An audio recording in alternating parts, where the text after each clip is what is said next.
लाया कभी school class में? हाँ थर्ड हाँ स्कूल की और क्या? तुझे में लाया? हाँ भाई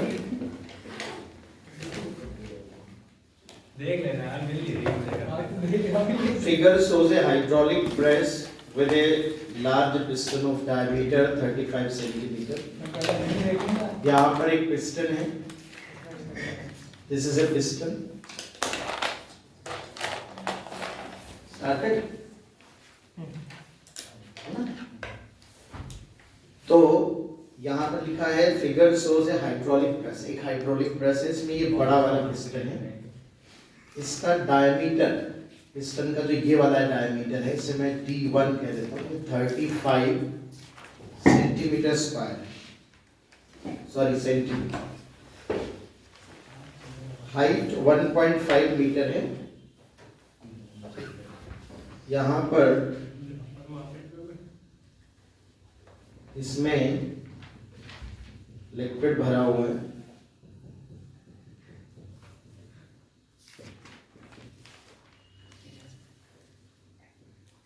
और ये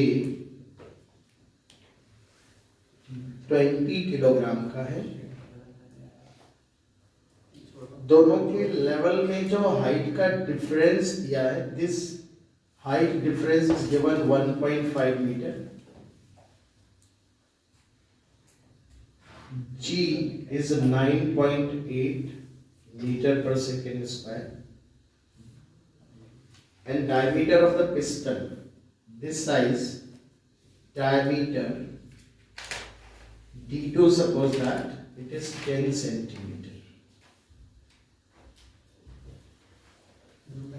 This is the oil.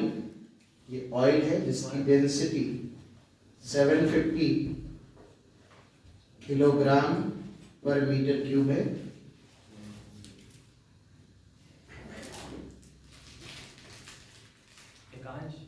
What is the force exerted on the load by the larger piston? Blue pen कह रहे कि ये जो लार्जर पिस्टन है ना, ये लार्जर पिस्टन है. मैं ऐसा कर देता हूँ कि 20 kg का मास है स्मॉलर पिस्टन का. तो आपको बताना है find out mass of larger piston. इस लार्जर पिस्टन पे कितना मास होगा, कितना लोड होगा, है ना. मतलब इस पे अगर हमने कोई लोड रखा है प्लस इंक्लूडिंग एवरीथिंग, जैसे यहाँ पर इस टोटल मास इसका 20 किलोग्राम है, तो इसका टोटल मास कितना होगा. डेटा मेरे साथ सब गिवन है आपको, ठीक है. तो ये हाइड्रोलिक लिफ्ट का कॉन्सेप्ट है. हाइट में डिफरेंस है, हाइट में अंतर है. तो मैंने आपको कहा था कि आप फॉर्मूले पे मत जाइएगा. दो तरीके हो सकते हैं, या तो आप सेम लेवल में एक पॉइंट यहाँ ले लीजिए, एक पॉइंट यहाँ ले लीजिए, या एक पॉइंट यहाँ ले लीजिए, एक पॉइंट यहाँ ले लीजिए. प्रेशर सेम होगा because there is no horizontal acceleration. Horizontal acceleration जब होता है तभी केवल सेम लेवल पे प्रेशर चेंज होता है. अगर कोई हॉरिजॉन्टल एक्सेलरेशन ना हो सिस्टम में, तो हम लोग पढ़ चुके हैं कि हॉरिजॉन्टल लेवल पे प्रेशर सेम होता है. और एक तरीका मैंने पढ़ाया था ड्रॉप एंड में. यहाँ से एंटर करो नीचे, फिर ऐसे होते हुए ऐसे, है ना.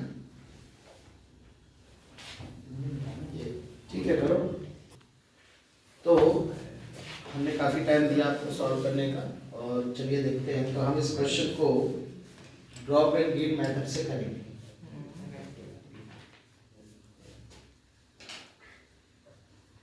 तो सबसे पहले हम जैसे इस पॉइंट से एंटर करें, इस पॉइंट से एंटर करें, इसका एरिया A1 मान लें, और यहाँ पर मास या फोर्स जो भी है, मास M1 मान लेंगे, लोड अगर M1 मान लेंगे टोटल. तो ऊपर से चलना शुरू करेंगे. तो सबसे ऊपर प्रेशर कितना है बेटा? PATM है या नहीं? Yes, sir. और नीचे आए हैं, तो नीचे अगर आए हैं तो M1G divided by area A1. M1G divided by area A1. इतना प्रेशर बढ़ेगा बेटा. अनिका समझ रही हो? अब आप देखो बच्चों, एक बात समझो, थोड़ा स्मार्टनेस लाओ.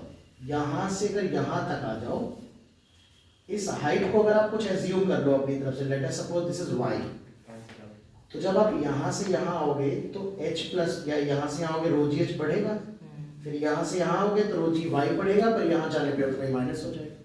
Yes sir. तो आप यहाँ से यहाँ आओ, फिर डायरेक्ट उसी हाइट पे यहाँ जंप करके आ जाओ, कोई फर्क नहीं पड़ेगा। जो यहाँ प्रेशर होगा वही यहाँ प्रेशर होगा। क्या मेरी बात समझ में आ रही है? Yes sir. बट स्टिल अगर तुम्हें थोड़ा अनकंफर्टेबल है तो एक वेरिएबल डाल दो यहाँ पे, वाई कट जाएगा अपने आप। तो आओ देखो, ये आ जाएगा बेटा रो जी, सीधे नीचे आ जाओ बॉटम तक, तो क्या ये h प्लस वाई लिखेंगे बेटा?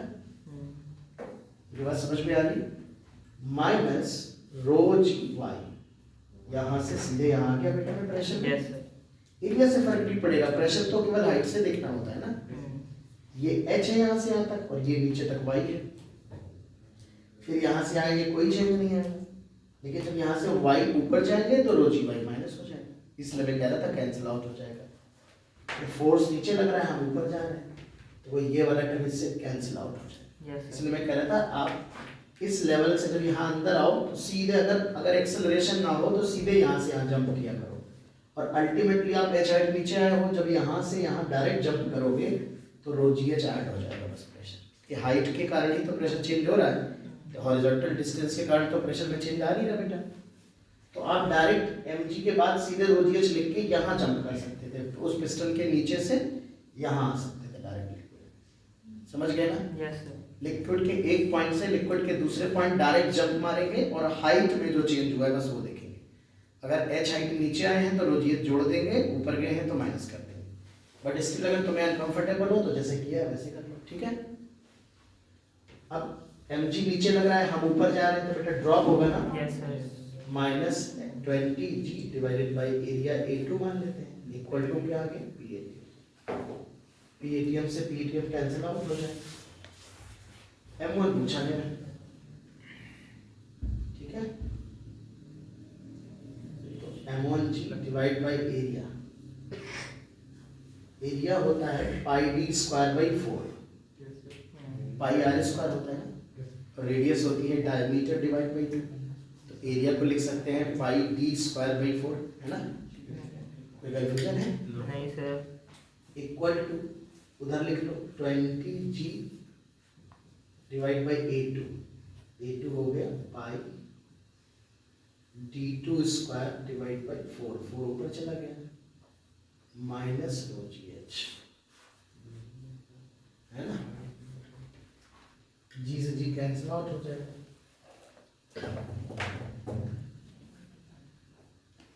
तो 4m1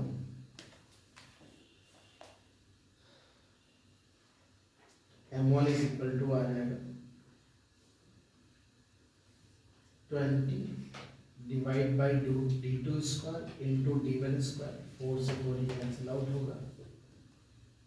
4 कैसे करते हो? एरिया दिखाना बेटा, एरिया सर माइनस रो जी एच लिखा है ना उधर। डी डी ये सर माइनस रो ये जी एच। डिवाइड होता है r square sir minus rho जी एच रो जी एच तो है नहीं तो 4 ऐसे कैसे अपॉन 4 करेंगे ना उधर अभी। कहाँ? अरे कुछ नहीं सर, आप लिख अब लीजिए। लिखेंगे, बाद में करेंगे। ठीक अभी है, लिखा था मैंने वो। नहीं देखा था सर उसमें। तो ये आ जाएगा रो एच जी तो हट गया, और पाई से डिवाइड कर देंगे, पाई से मल्टीप्लाई कर देंगे, 4 से डिवाइड कर देंगे, है ना? अब आप वैल्यू पुट कर दो। तो 20 ये है 0.10 सेंटीमीटर है 10, और ये है 0.35 का स्क्वायर, ये है 3.14, डेंसिटी है 750 SI यूनिट में, H है तुम्हारा 1.5 मीटर। देखो इतनी तो आएगा, सॉल्व करो, देखो क्या है। 520 इंटू 10 है, 5 से मल्टीप्लाई कर दो, 35 तो 7 इंटू 7, 2 इंटू 2, हाँ 1 2 2 5 होता है। ठीक है ठीक है। बाकी इसको सिंप्लीफाई कर लेना, मैं नहीं करता। आ तो यही यार, करिए ऐसा ही आ रहा है। आंसर आएगा, मैं बता देता हूँ अप्रोक्सीमेटली आंसर आएगा वेरी क्लोज टू, इन्होंने जी मल्टीप्लाई करके वेट निकाला, वेट आया 1.3 × 10⁻³ न्यूटन, यानी लगभग 13,000, इसमें 10 से डिवाइड करो 1300, 1200 से 1300 के बीच में कुछ आएगा, देखते 1300 के आसपास आएगा, 1300 के आसपास। सॉल्व करो भाई, आंसर चाहिए मुझे। तो वो 1300 के आसपास आएगा।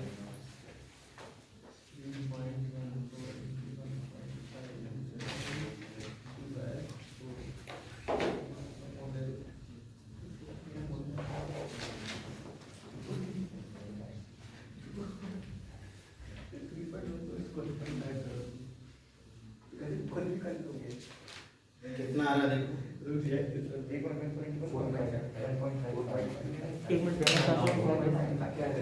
गलत है, ये नहीं करना, 1.14 कर रहा है। अरे हाँ सही है 3.15 रुक जा, मुझे क्लियर करना है।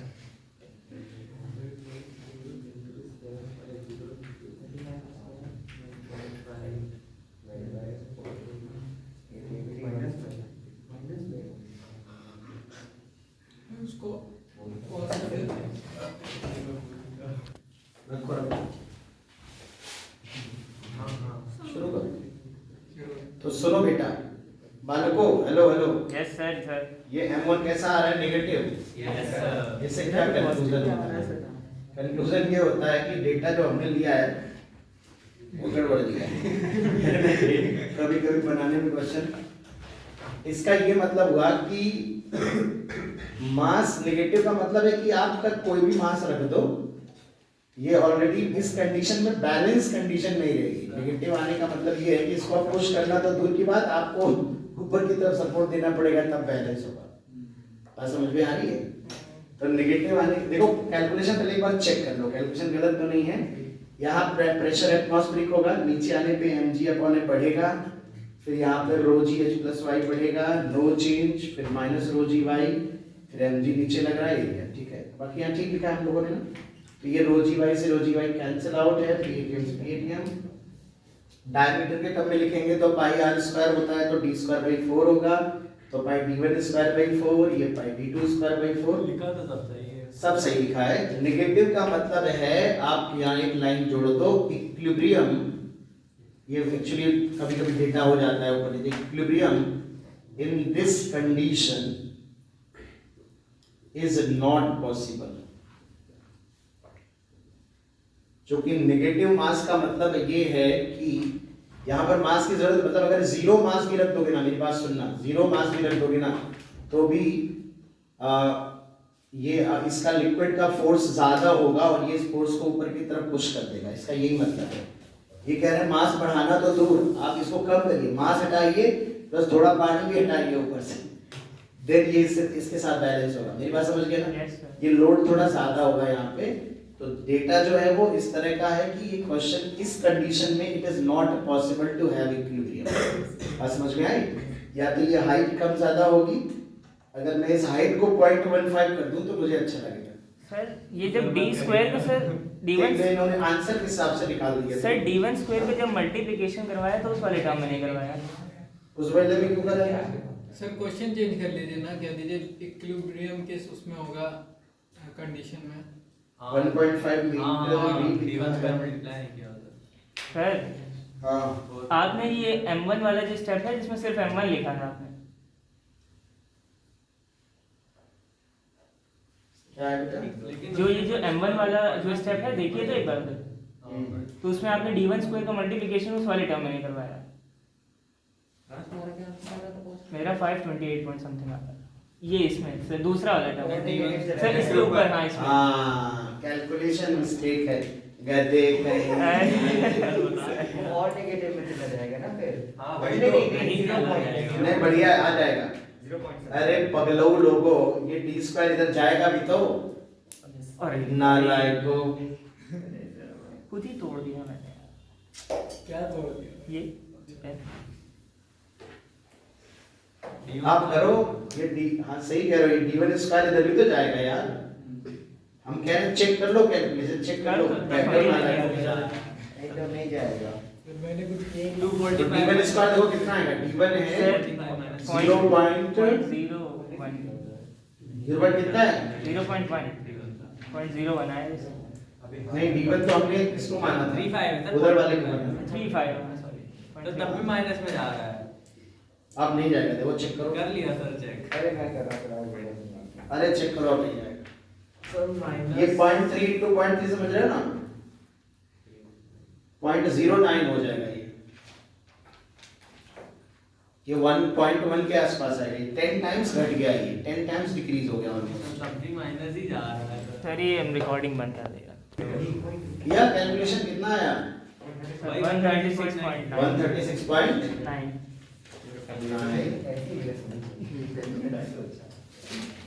ये अपनी कैलकुलेशन, ये d1 स्क्वायर हम लोग मल्टीप्लाई, इस d1 स्क्वायर को हमने इधर भेजा तो ये इसमें तो लिख दिया, यहाँ पे हम लोग लिखना भूल गए।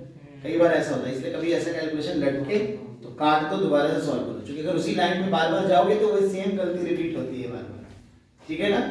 तो ड्रॉप एंड लीड लगा सकते हैं। एक तरीका ये भी हो सकता है बेटा इसको करने का कि इस पॉइंट पे जो प्रेशर है, इस पॉइंट पे जो प्रेशर है और इस पॉइंट पे जो प्रेशर है, यहाँ से इसका प्रेशर निकालो और यहाँ से इसका निकालो, दोनों को इक्वल कर दो, ठीक है ना। तो ये डिफरेंस, जो हाइट डिफरेंस वाले क्वेश्चन है, ये थोड़े से ठीक होते हैं और इनको करना भी जरूरी है। कुछ क्वेश्चन हम और करेंगे यार, चलिए एक दो क्वेश्चन जो और इम्पोर्टेंट है वो हमारे लिए समझना जरूरी है। बिल्कुल बेसिक बेसिक क्वेश्चन है, फटाफट आप आंसर देंगे, हमारे साथ साथ चलेंगे।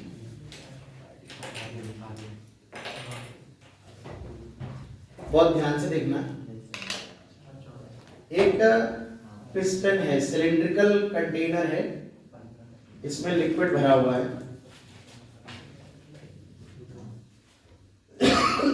वाटर भरा हुआ, वाटर की डेंसिटी जानते हो 1000 किलोग्राम पर मीटर क्यूब। ये जो बेस एरिया है, बेस एरिया, ये बेस एरिया है 20 सेंटीमीटर स्क्वायर और ये हाइट जो है, हाइट ये है 40 centimetre.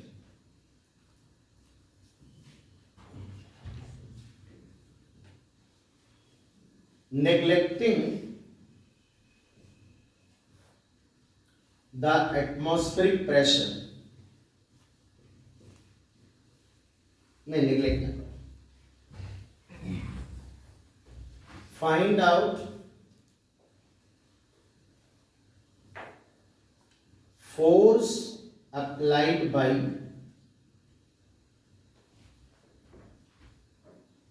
liquid on the base of the bottom of container। Container के बॉटम पे कितना फोर्स है। कुछ बेसिक क्वेश्चन है तो इसलिए आप मेरे साथ साथ समझते चलिए, इसमें मैं बहुत ज्यादा टाइम नहीं दूंगा, कोई अच्छा क्वेश्चन आएगा तो मैं आपको टाइम जरूर दूंगा। देखो बेटा, जी कितना लेते, जी 10 ले लेते, जी को 10 ले लेते हैं। तो सबसे पहले आप ये देखिए कि किसी भी सरफेस पे, ये बॉटम वाली सरफेस है, इस पे जो फोर्स लग रहा होगा वो इस तरह से प्रेशर फोर्स लग रहा होगा बेटा पूरी सरफेस पे, गिरा होगा कि नहीं? Yes sir. तो अगर हम कंटेनर के बारे में सोचें, बहुत ध्यान से देखना, तो कंटेनर में जो लिक्विड फोर्स लगाएगा वो ऐसे लगाएगा, बेस पे ये वाला फोर्स लगेगा, प्रेशर इनटू एरिया के बराबर है। प्रेशर फोर्स ही तो कैलकुलेट करना है ना। तो ये बताओ कि जो प्रेशर, क्योंकि क्यों प्रेशर इनटू एरिया लगेगा, क्योंकि पूरे सरफेस पे प्रेशर कैसा है, यूनिफॉर्म प्रेशर। कैसा है प्रेशर, पूरी सरफेस पे प्रेशर यूनिफॉर्म है, इसलिए इक्वल फोर्स लगेगा, मतलब यूनिफॉर्म है इसलिए P into A अप्लाई कर सकते हैं। तो प्रेशर की वैल्यू जब हम लिखेंगे बेटा तो टोटल प्रेशर लिखेंगे, तो यहाँ पर प्रेशर क्या है, PATM। अगर एटमॉस्फेरिक प्रेशर ना हो तो PATM की जगह 0 लिख देंगे, तो PATM प्लस ρGH ये हो जाएगा, और फोर्स की वैल्यू आएगी PATM plus ρGH into A। इतना फोर्स लिक्विड लगाएगी इस कंटेनर के बॉटम पे नीचे की तरफ, अगर मुझे लिक्विड पे फोर्स दिखाना हो, लिक्विड पे, तो उस पे कैसे लिखेगा? अगर मैं लिक्विड का फ्री बॉडी डायग्राम बनाऊं, लिक्विड का फ्री बॉडी डायग्राम बनाऊं तो लिक्विड पे ये फोर्स जो लगेगा P into A, ये ऊपर की तरफ लगेगा कंटेनर के बॉटम से। एक्शन रिएक्शन फोर्स है बेटा। Yes sir. दूसरी बात और है कि कंटेनर के बेस पे, इस वाली सरफेस पे इस तरह से फोर्स लग रहा हो, इस वाले पे ऐसे चारों तरफ ऐसे फोर्स लग रहा हो, 1.0 तो इन वाली सरफेसेस पे ऐसे फोर्स लग रहा हो। खैर फिलहाल तो केवल यही पूछा गया। तो ऐसे अगर लिक्विड बॉडी पे, ये है डायग्राम, किसका डायग्राम है? ये लिक्विड का।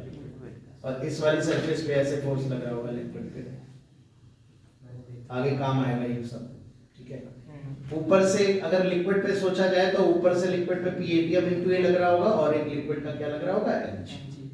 ये किसका फ्री बॉडी डायग्राम है बेटा? लिक्विड का। लिक्विड बॉडी का डायग्राम है। इस लिक्विड का वेट लग रहा है, नीचे से प्रेशर एरिया लग रहा है, ऊपर से एटमॉस्फेरिक प्रेशर का फोर्स लग रहा है और चारों तरफ से कंटेनर की वॉल से फोर्स लग रहा है। कंटेनर पे ये फोर्स ऐसे लग रहा होगा, ठीक है। और कंटेनर पे मैंने FBD नहीं बनाया है, बस लिक्विड की वजह से कंटेनर पे लगने वाले फोर्स बताए। खैर फिलहाल हमारा क्वेश्चन केवल ये फोर्स कैलकुलेट करने का था। तो इसको जब आप कैलकुलेट करोगे तो PATM की वैल्यू अगर यहाँ पर मैं आपको दे दूं, वैसे तो 1.01 होती है, लेकिन कभी कभी आपको दे देता है 10 to the power 5 एज्यूम कर लो न्यूटन पर मीटर स्क्वायर। ये आपको गिवन है मान लीजिए, तभी आप यूज करिए, वरना तो 1.013 होती है, ठीक है। तो इसी को बेटा हम लोग 1 बार भी कहते हैं। एक यूनिट होती है बार की, तो 1 बार होता है 10 to the power 5 न्यूटन पर मीटर। बार में और एटीएम में थोड़ा सा अंतर होता है, हल्का सा। एटमॉस्फेरिक प्रेशर थोड़ा सा 1 बार से ज्यादा होता है, 1.01 into 10 to the power 5 होता है ना, और ये exactly 10 to the power 5 Newton पर मीटर स्क्वायर होता है, ये 1 बार होता है। बट कभी कभी हमारा कैलकुलेशन आसान करने के लिए हमारा जो एटमॉस्फेरिक प्रेशर है वो इतना ही लेने के लिए सलाह देता है, तो हम ले लेंगे। तो बताओ क्या आंसर आएगा इसका? 10 to the power 5 plus 1000 into 10 into 0.4, area है 20 सेंटीमीटर स्क्वायर। सेंटीमीटर को मीटर में कन्वर्ट करोगे तो ये है, बिल्कुल सर। तो ये बेटा आ जाएगा 10,000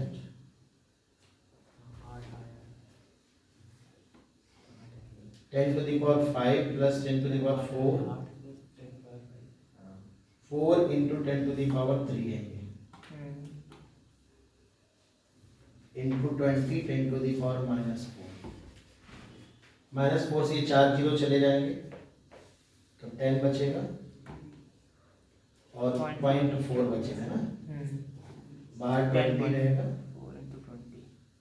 तो 200 प्लस 208 न्यूटन ना।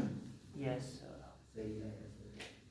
208 न्यूटन हमारा फोर्स आ जाएगा ना? यस बिल्कुल बेसिक क्वेश्चन, बहुत ही सरल है, इससे ज्यादा वाहियात और सरल छोटा सवाल नहीं हो सकता। पर चूंकि हम सरल से कठिन की तरफ चल रहे हैं, इसके बाद हम लोग थोड़ा सा टफ क्वेश्चन भी करेंगे, थोड़ा सा चेंज करेंगे काम में।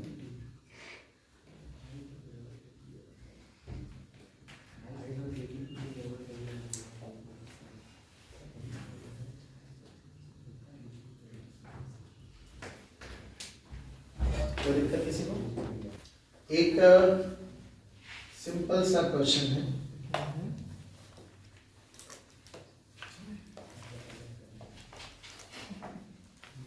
मान लेते हैं एक 3 फोटो में देता हूं आपको। चलो पहले एक नॉर्मल क्वेश्चन करते हैं।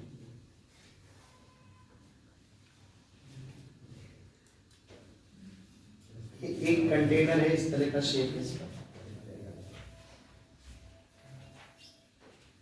और इसमें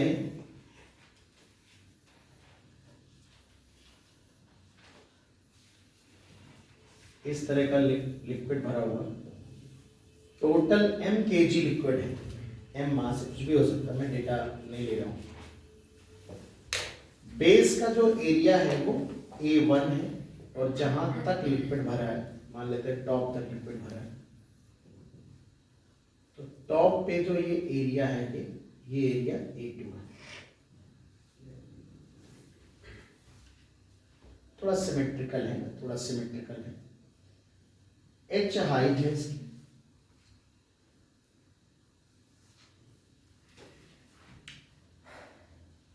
तो एक क्वेश्चन हमसे जैसे पूछा जाता है, सबसे पहला क्वेश्चन हमसे एक बहुत ही सिंपल सा क्वेश्चन होता है, हमसे कहा जाता है find out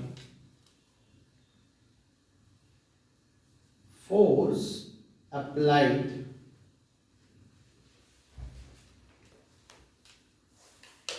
by liquid on slant walls. ये जो स्लैंट वॉल है ना, कर्व्ड वाली, ये वाली चारों तरफ है, उस पे लिक्विड नेट फोर्स कितना लगाएगा, ये हमें इसमें क्वेश्चन पूछा जाता है। ये मास गिवन होता है, ग्रेविटी जी गिवन है, ऊपर का एरिया A1 A2 गिवन है, नीचे का area base area A1 given है, बाहर P एटमॉस्फेरिक है, pH है। अगर P एटमॉस्फेरिक पे क्लिक करेगा तो आप उसको 0 लिख देना है। अब इस क्वेश्चन को करने के लिए दो तरह, इस तरह के जितने भी सवाल आएंगे बेटा, कंटेनर वाले उसमें पानी भरा होगा, तो इन क्वेश्चन को करने के लिए आपको दो तरह के फ्री बॉडी डायग्राम की जरूरत पड़ेगी। एक फ्री बॉडी डायग्राम हम कंटेनर का बना सकते हैं कभी जरूरत पड़ने पे, और एक फ्री बॉडी डायग्राम हम लिक्विड का बना सकते हैं। बहुत ध्यान से समझना, लिक्विड का बना सकते हैं और कंटेनर का फ्री बॉडी डायग्राम बना सकते हैं।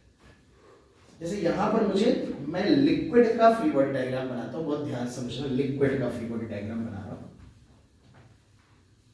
बहुत आराम से समझना कि क्वेश्चन देखने में आपको सरल लगने पर ये होते अच्छे क्वेश्चन है, पर गलतियां बहुत होती हैं। तो मैं क्या कर रहा हूँ, मैंने लिक्विड का, ये है free body diagram of liquid body. तो ये बेटा इस तरह से लिक्विड बॉडी का फ्री बॉडी डायग्राम मैंने बना लिया।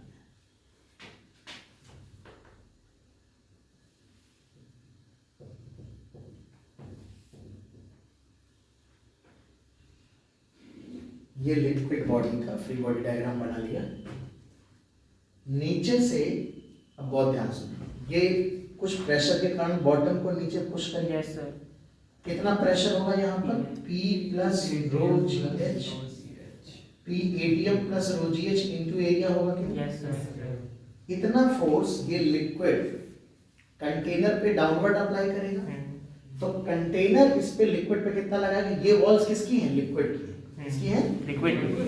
तो क्या ये लिक्विड पे फोर्स ऊपर की तरफ लगेगा? Yes sir. ऊपर से कुछ एटमॉस्फेयर फोर्स लगाएगा, P ATM इंटू इस वाले में इस पे लगाएगा, बताओ लगाएगा कि नहीं? Yes sir. है ना? अब आप ध्यान से देखो कि ये जो लिक्विड होगा ये कंटेनर की बेस पे परपेंडिकुलर फोर्स लगाएगा, लाइक दिस। नीचे आते आते फोर्स बढ़ने लगेगा, क्योंकि फोर्स जो है नीचे आने पे प्रेशर ज्यादा होता है, तो डेफिनेटली फोर्स थोड़ा बढ़ जाएगा। नहीं बढ़ेगा, ATM into A2 होगा। ATM into A2 है फोर्स। तो मेरे कहने का मतलब ये है कि ये जो फोर्स मैंने दिखाया, ये कौन सा फोर्स है? ये है लिक्विड के द्वारा कंटेनर की वॉल पे लगने वाला फोर्स। उसका जो रिएक्शन फोर्स होगा वो कुछ इसका इफेक्टिव मान लेते हैं, रिजल्टेंट मान लेते हैं कि ऐसे इधर की तरफ लग रहा है, तो सरफेस के कुछ परपेंडिकुलर कुछ ऐसे रिजल्टेंट पास होगा कि नहीं? ये जो ऐसे चारों पूरे पे लगेगा ना, सब पे लगेगा ना, इस तरह से लगेगा बेटा, इस तरह से। मैंने उसका एक रिजल्टेंट बना लिया, this is the resultant. Similarly इस पे फोर्स जो लगेगा due to wall of container, इस तरह से इस पे एक रिजल्टेंट फोर्स लगेगा लाइक दिस। Yes sir. इन सभी फोर्सेस के तुम देखो दो कंपोनेंट होंगे, एक हॉरिजॉन्टल कंपोनेंट होगा और एक वर्टिकल कंपोनेंट होगा। जैसे इन दोनों फोर्स, ये दोनों चारों तरफ से ऐसे लग रहा होगा ना, इस तरह से, ऐसे इधर ऐसे लग रहा होगा, ऐसे ऐसे लग रहा होगा। अब ऐसे सोचो, इसके दो कंपोनेंट कर दो, ये वाले कैंसिल आउट हो जाएंगे, ये वाले जुड़ जाएंगे, है ना? तो चारों तरफ से लग रहे होंगे, तो ये वाले कंपोनेंट इसके जो होंगे, आप समझो ये वाले कंपोनेंट कैंसिल आउट हो जाएंगे और ये ऐड होंगे। तो सबसे पहले तो ये वाले कंपोनेंट ऐड होंगे। तो सबसे पहले तो ये समझो, जो स्लांट वॉल होंगी वो लिक्विड पे जो फोर्स लगाएंगे ऊपर की तरफ लगाएंगे, देखो इन्होंने क्या पूछा, force applied by liquid on the slant walls, मतलब ये वाले फोर्सेस का रिजल्टेंट पूछा। तो जितना वॉल्स पे लिक्विड लगाएगा उतना ही लिक्विड वॉल्स लिक्विड पे लगाएंगे। Yes sir. तो हम लोग जो स्लैंट वॉल पे फोर्स लगेगा उनका इफेक्टिव अपवर्ड डायरेक्शन में होगा। Yes sir.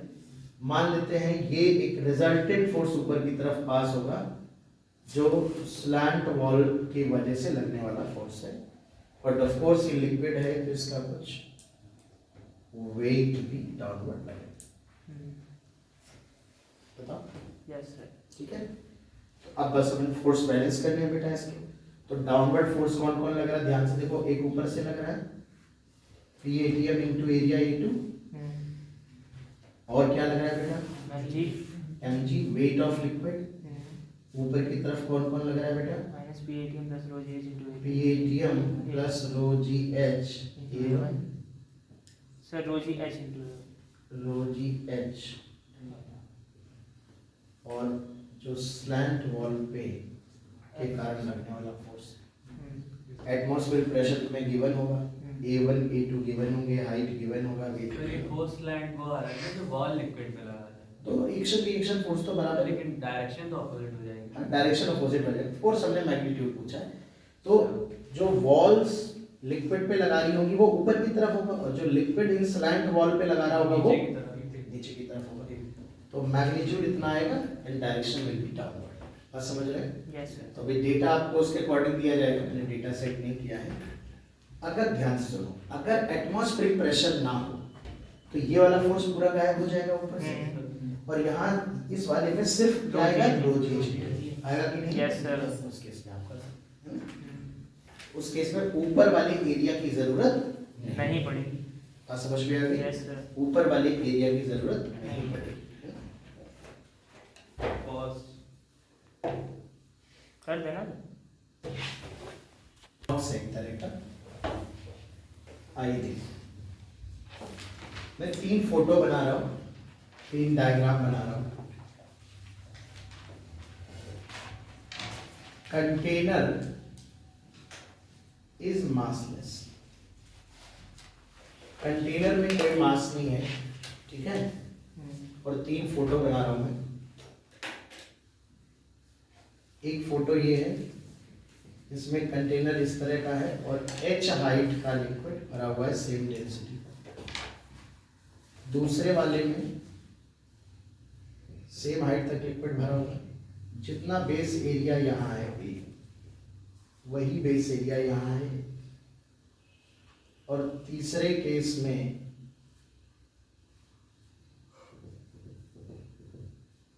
Same base area यहाँ है।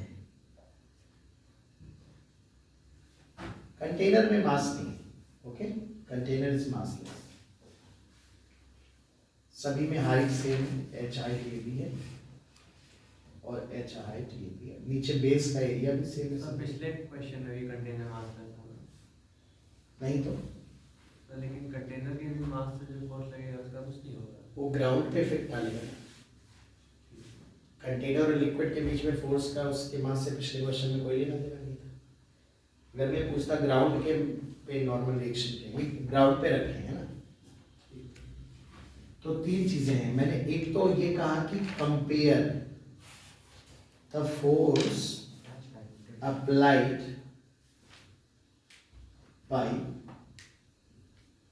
liquid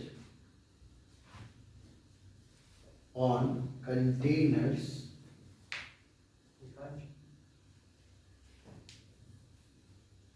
on the base of container.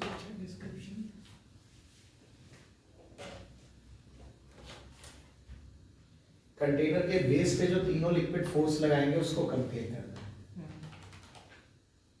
Compare the normal reaction between container and ground। Container और ग्राउंड के बीच में नॉर्मल रिएक्शन बताना है कि कितना होगा।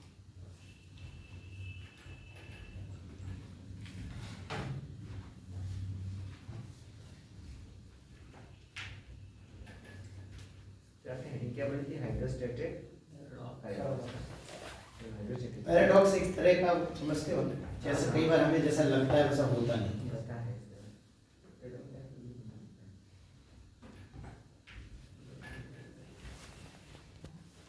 कि जो नॉर्मल रिएक्शन मिल रहा है ये भी इक्वल होने चाहिए, है ना, पर इक्वल है नहीं। एफ स्लैंट लग रहा है ना। इसके लिए हम सबसे बढ़िया तरीका है free body diagram of container बनाना।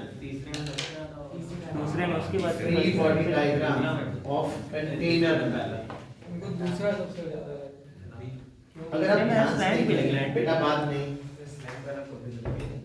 यहाँ पे देखिए, यहाँ पर एक P इंटू ए लगेगा और ये नॉर्मल लग रहा होगा, और इस स्लैंट सरफेस पे भी तो लिक्विड ऐसे फोर्स लगाएगा परपेंडिकुलर, जिसका एक रिजल्टेंट डाउनवर्ड आ जाएगा, ये वाले कंपोनेंट कैंसिल आउट हो जाएगा, यानी स्लैंट वाला फोर्स जो लगेगा F स्लैंट वो किधर लगेगा? डाउनवर्ड।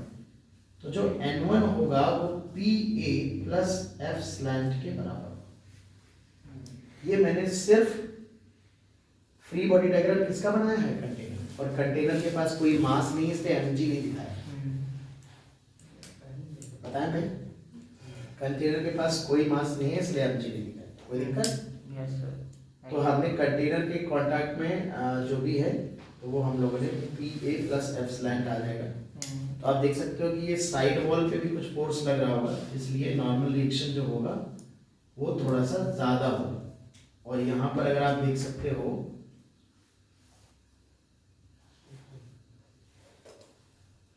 तो ये PA लगेगा, ये वाला फोर्स ऐसे, इसका कोई भी कंपोनेंट वर्टिकल नहीं आएगा, तो ये नॉर्मल N2 ऐसे लगेगा। ठीक है, तो कंपैरिजन करना है, कैलकुलेशन नहीं करना है। और यहाँ पर देखो ये ऐसे लगेगा परपेंडिकुलर, ऊपर बनेगा। जस्ट आपको कंपेयर करना है। तो ये देखो यहाँ पर कुछ न कुछ स्लैंट सरफेस पे फोर्स ऐसे लग रहा होगा, लग रहा होगा कि नहीं? तो यहाँ पर आप देख सकते हो ये जो स्लैंट सरफेस का लगने वाला फोर्स है ये नॉर्मल को बढ़ाएगा, ये स्लैंट सरफेस का फोर्स नॉर्मल चेंज नहीं करेगा, और यहाँ पर ऊपर की तरफ लग रहा है तो नॉर्मल घटाएगा। ठीक है ना? बताओ भाई, कोई दिक्कत? No sir. अच्छा, मैंने जो इक्वेशन लिखी थी वो क्यों हटा दी? और मैंने एक प्लस करके लिखी थी।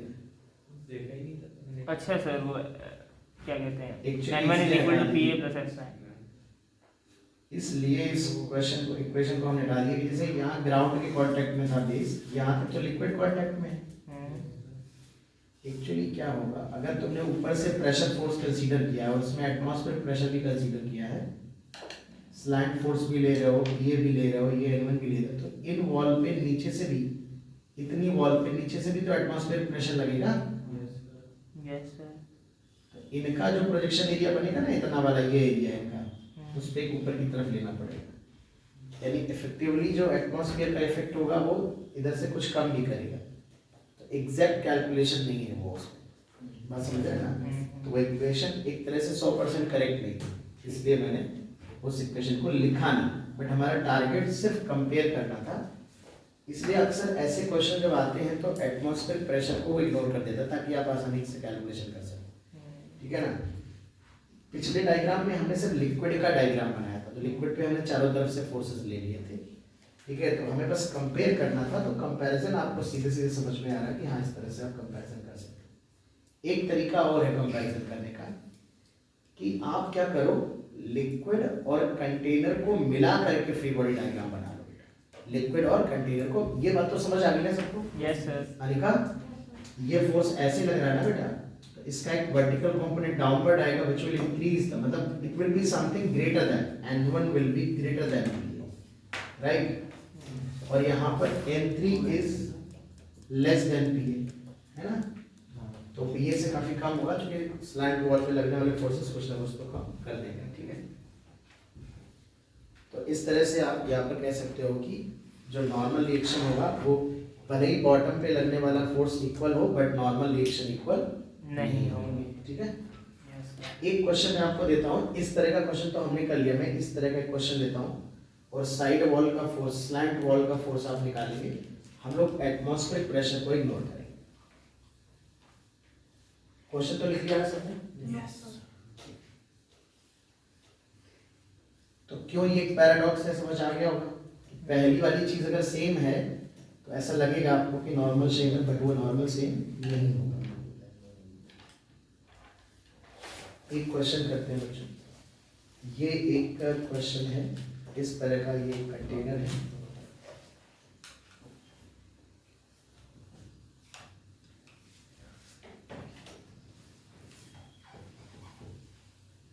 इसमें 10 किलोग्राम नहीं, बढ़ा दे। 10 किलोग्राम ठीक हो जाएगा, चलो 10 किलोग्राम ले लेंगे। बेस एरिया है 20 सेंटीमीटर स्क्वायर, 20 सेंटीमीटर ठीक है ना, ज़्यादा तो नहीं 10 किलोग्राम के हिसाब से। बाल्टी का बेस एरिया कितना होता होगा?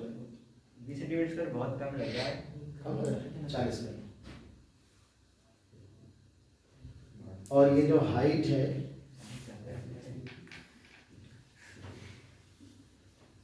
ये हम मान लेते हैं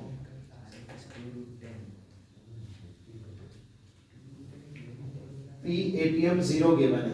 सर बहुत कम है सर। बहुत कम है, आई तो 2√10 है, 2√10 सेंटीमीटर हो जाएगा। सर बाल्टी के रेडियस अरे तो हाइट ज्यादा होगी, डायमीटर लगभग 30 सेंटीमीटर होता है। हाँ 30 सेंटीमीटर 2√10 ही है बस। रियलिस्टिक नहीं है क्या? 900 कर दी, 900 ये सर 900 का 400 कर दी, 400। रुक जाओ, हाइट 30 सेंटीमीटर, एरिया इतना है, मास निकालता हूँ मैं, हाइट बहुत कम है।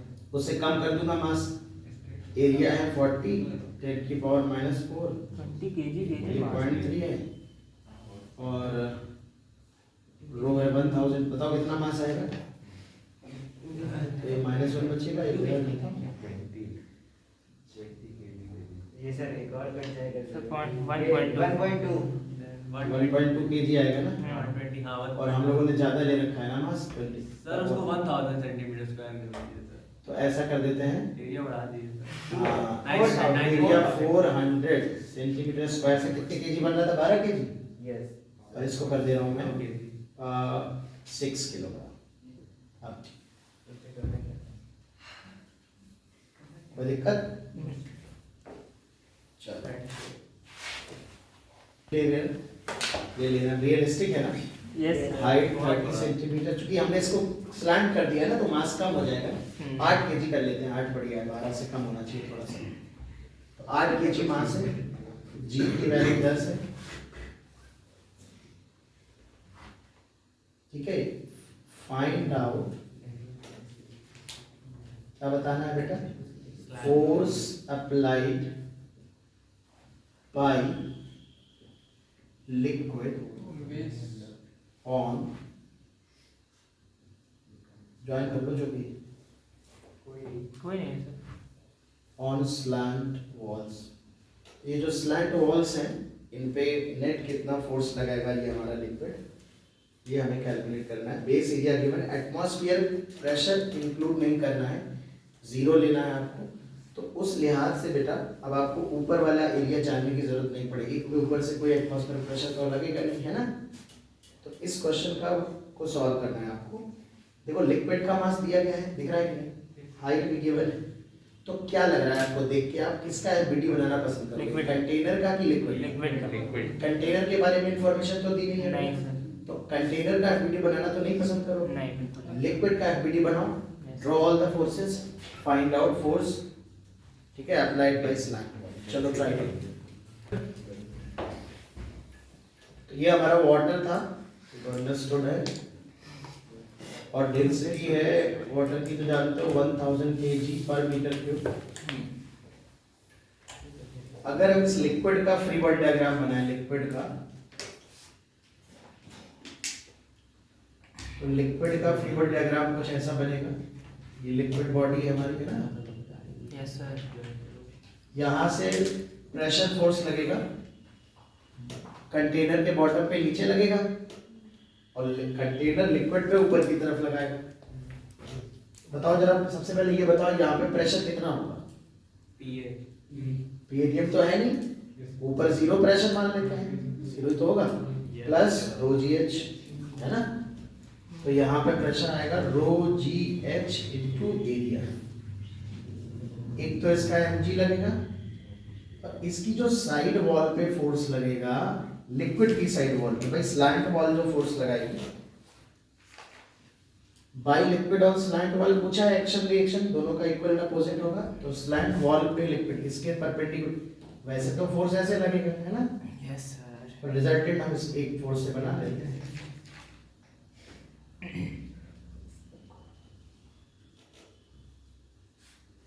इसका एक रिजल्टेंट डाउनवर्ड आएगा,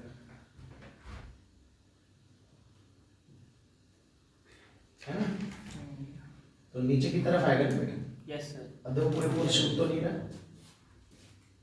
और कोई प्रेशर फोर्स तो लगेगा नहीं सर। नीचे से एक प्रेशर फोर्स लगेगा, ठीक है। ATM आपने अच्छा हम लोग एक साइड को प्लस कर लेते, दो नेगेटिव ATM क्या? वो साइड प्लस कर ये लिया। साइड वॉल का तुमने जो स्लैंट वाला फोर्स होगा वो डाउनवर्ड लेने की बजाय आप पढ़ लिया, ये सर इसलिए नेगेटिव आ रहा था। इसलिए तुम लोग का नेगेटिव आ रहा है। स्लैंट वॉल का जो नेट फोर्स होगा ये डाउनवर्ड आएगा बेटा। Yes sir. कितना आएगा चलो, तो रो जी एच इंटू एरिया अपवर्ड है, M G plus slant wall का फोर्स डाउनवर्ड। तो रो है 1000, जी है 10, हाइट है 0.3, एम जी है 80, तो ये 10,000, एरिया भी तो था कुछ 3000 into 400 इंटू 10 की पावर -1, राइट। तो ये 10 की पावर -4 तो खत्म हो जाएगा, तो ये 120 120 -80, तो स्लैंट वॉल पे फोर्स जो लगेगा वो 40 न्यूटन लगेगा। यस बता कोई दिक्कत नो सर। कर लेंगे ना, यस इस तरह से करोगे कि नहीं? कर लेंगे सर। एक क्वेश्चन हम और करते हैं, बड़ा इंपॉर्टेंट है, ये भी डाल दो। Force on A vertical wall, मेरी कार वाले रोड्स आने लगे। ड्यू टू लिक्विड, बार बार देखते हैं, मुझे कहते हैं याद कर लो मुझे, लेकिन मैं कहता नहीं हूँ।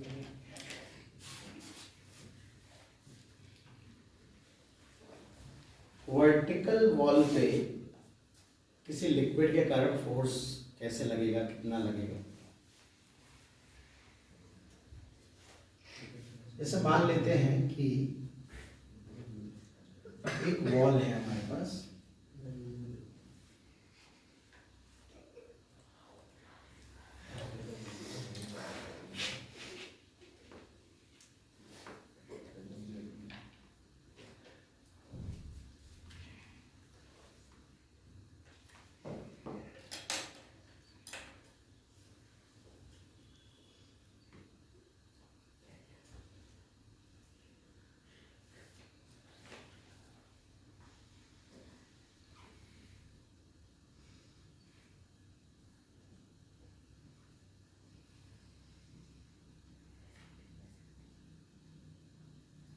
थोड़ा फील कर पा रहे हो? Yes sir. सुंदर वॉल बनाते हैं, थोड़ा सा मजा नहीं है। सर ये डेप्थ में लगे। हाँ बेटा, कैसे बना सकते हैं? ऐसे बनाएंगे।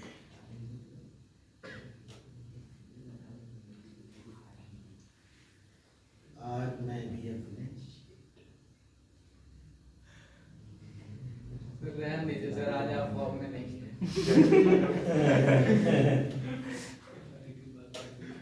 अब फॉर्म में आ गए। क्या बात कर दी यार तुमने एकांश, थोड़ा एनर्जी लेवल आज डाउन है तो कह रहे फॉर्म पे नहीं।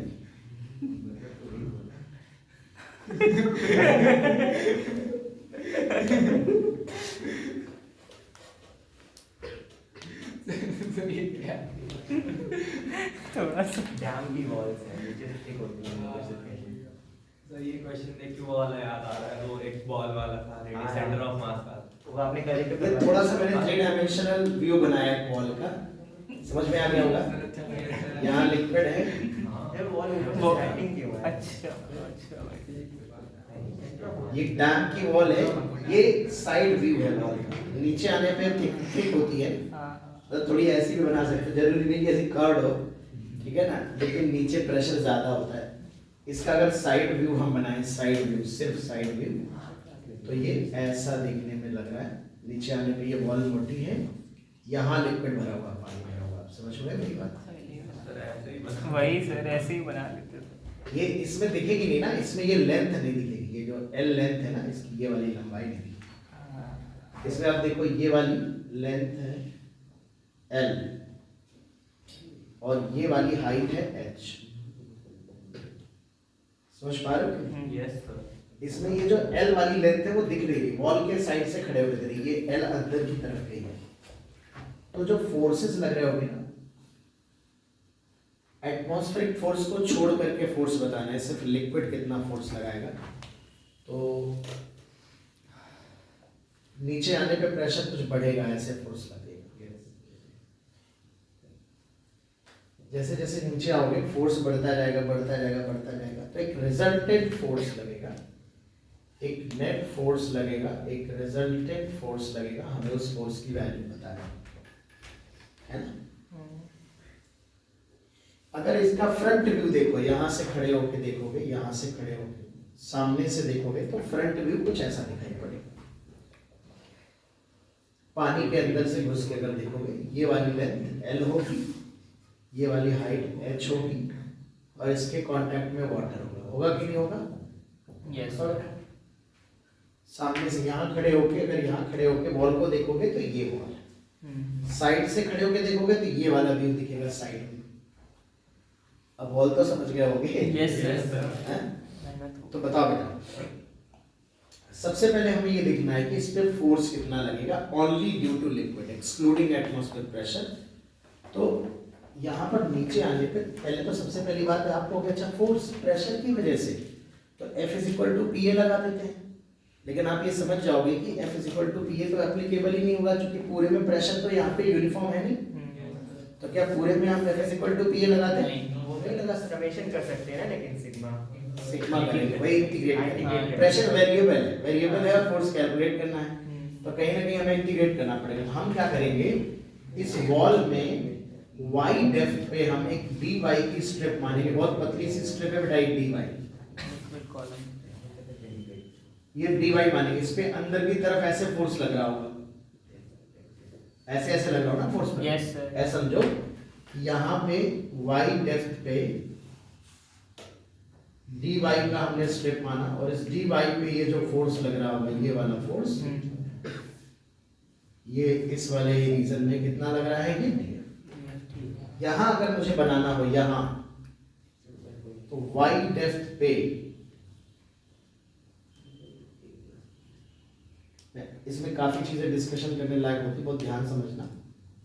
कुछ बातें आज डिस्कस करेंगे, कुछ नेक्स्ट क्लास में। एक सेकंड सर का फोन आ गया। डिस्टेंस पे हमने dy का स्ट्रिप लिया है, ये ऑनलाइन है सर। हाँ। अब आप देखिए, ये dy स्ट्रिप जब आपने फोर्स समझना, ये फोर्स ऐसे लग रहा है हॉरिजॉन्टल,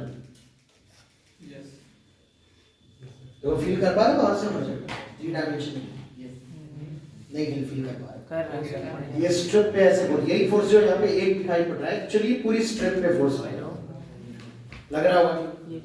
क्योंकि अच्छा ये बताइए, जो स्ट्रिप होगी इसका एरिया कितना होगा, एरिया कितना होगा स्ट्रिप का? ये होगा L इंटू, अगर मैं इसे स्मॉल l लिख देता हूँ, बार बार भूल जा रहा हूँ तो मैं स्मॉल l लिख देता हूँ, तो स्मॉल l इंटू dy होगा। ये वाली लेंथ l है और ये dy है, बताओ बेटा। अच्छा यहाँ पे y डेप्थ पे प्रेशर कितना होगा लिक्विड की वजह से, क्या ρg होगा? तो उस स्ट्रिप पे जो df फोर्स लगेगा, df फोर्स, उस स्ट्रिप पे जो फोर्स लगेगा, ये जो हॉरिजॉन्टल फोर्स लग रहा है बेटा, ये लगेगा P इंटू DA, तो ρgy इंटू DA लगेगा। यस बताओगे? Yes sir. ठीक, तो ρgy। अब हमें नेट फोर्स ऐड करना है, तो हम इंटीग्रेट कर देंगे बेटा। रो जी बाहर ले लेंगे, वाई डी ए की वैल्यू तो रखनी पड़ेगी और डी ए की वैल्यू है बेटा रो जी बाई एल डी वाई, तो ये वाई डी वाई आ जाएगा, एल बाहर आ जाएगा, rho G L Y D Y 0 से वाई, तो ये आएगा rho G L integration Y square by 2 0 से, यहाँ पर y इक्वल टू 0 है, यहाँ पे कितना डेप्थ पे चले गए h, तो 0 से कहाँ तक लिमिट लगाएंगे h, तो जो टोटल फोर्स आएगा rho G L h square by 2 आएगा क्या? Yes sir. इसका एक बड़ा बेहतरीन मेथड है, इसे मैं मेथड 2 बुलाता हूँ। ये तो मैथमेटिक्स से बेटा, ये तो इंटीग्रेशन करना है, इसको क्या समझाऊं, y की पावर 1 का इंटीग्रेशन तो सबको पता है ना। Yes sir. ये बेसिक मतलब था कि एलिमेंट कैसे लिया है और उस पर फोर्स कैसे निकाला है, इतनी बात समझ में आ गई सबको। Yes sir. अगर एटमॉस्फेयर का फोर्स लेना हो तो एटमॉस्फेयर तो यूनिफॉर्म इफेक्ट देगा ना पूरे में, तो एटमॉस्फेयर का अगर एक्स्ट्रा फोर्स और लिखना हो तो PATM into LH, इतना फोर्स और जुड़ जाएगा। दिख नहीं रहा सर वो। बताओ एटमॉस्फेयर का फोर्स लिखना हो तो PATM into LH, इतना फोर्स और जुड़ जाएगा, इधर से नहीं जुड़ जाएगा। जुड़ जाएगा। ये एटमॉस्फेयर तो जितना यहाँ इफेक्ट डालेगा उतना यहाँ डालेगा, मतलब प्रेशर। भाई अगर आपको P टोटल लिखना होता, देखो तो इसमें PATM सीधे सीधे कांस्टेंट टर्म जोड़ देते, जब वो कांस्टेंट टर्म जोड़ देते, जब उसको सॉल्व करते तो एक एक्स्ट्रा टर्म और ऐड हो जाता। बट अभी हमने इसमें एटमॉस्फेयर का कोई कंट्रीब्यूशन नहीं दिया। मैं एटमॉस्फेयर जोड़ के भी कैसे निकालते हैं वो भी बता दूंगा। मेथड 2 क्या है, इंटीग्रेशन से बचते हैं। मेरी बात ध्यान सुनो, प्रेशर का जो फोर्स लग रहा है ये डिस्ट्रीब्यूटेड, और देखो ये नॉन यूनिफॉर्म फोर्स, यहाँ कम यहाँ ज्यादा बढ़ता हुआ जा रहा है।